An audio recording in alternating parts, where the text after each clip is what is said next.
And now this Fox News alert on another big international story concerning an incident that sparked new tensions between Washington and Beijing. Two U.S. defense officials telling Fox News that tomorrow China is expected to return that underwater drone it seized in the South China Sea. Our Lucas Tomlinson is live at the Pentagon with more on this story. So, Lucas, what are we learning today? Jenna, we're learning the transfer will take place near Scarborough Shoal, a disputed area in the South China Sea, which is international waters. It's the same general area where the Pentagon says China brazenly stole that underwater drone, and the American crew watched from a short distance away. Officials say the same Chinese ship that stole the drone will return it.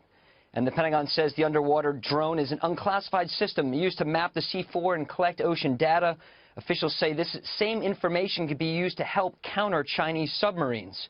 A U.S. Navy warship, likely a guided missile destroyer, will be present this time to accept this underwater drone when the Chinese return it tomorrow. There's no immediate indication the American drone ever left this Chinese ship after they stole it.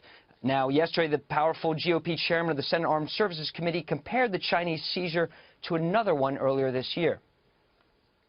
The fundamental here is that the Chinese have taken an American vehicle and in international waters in a gross violation of international law. Maybe they saw the success that the Iranians had after they captured two American vessels and put American sailors on their knees.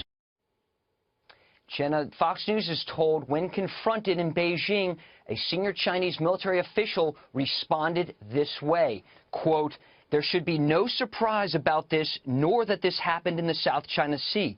There are many risks there and many risks of crises. You know that China has undisputed sovereignty of the South China Sea. Further, there are risks from your continued close-in surveillance." And Jenna, China's defense ministry over the weekend said that the reason they took this drone is because he was blocking international shipping, and they were just doing the world a favor. Well, here's the debate, right? That China says this is their water, and almost everybody else says no, it's actually international waters, and there's a lot of tension for that reason. I want to ask you a little bit about this other news as well, Lucas. President-elect Donald Trump announcing his plans to nominate a new civilian leader for the U.S. Army. What can you tell us about him?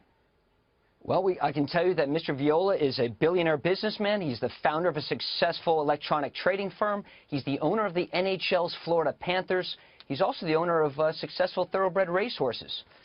He's the son of a Brooklyn truck driver and the son of a family of Italian immigrants. He graduated from West Point in 1977 and rose to the rank of major. He served in the famed 101st Airborne Division, and he played a key role in launching the Counterterrorism Training Center at West Point in 2002. That's where, Jenna, they keep the bin Laden documents that were seized on the famous bin Laden raid in May of 2011. Also in 2013, Mr. Viola purchased the Florida Panthers for $160 million.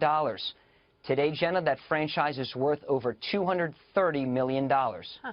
Interesting. So we call him a civilian, but he obviously has much roots going back to the military, including West Point, which I know John kind of perked up because his son went there. Lucas, thank you very much.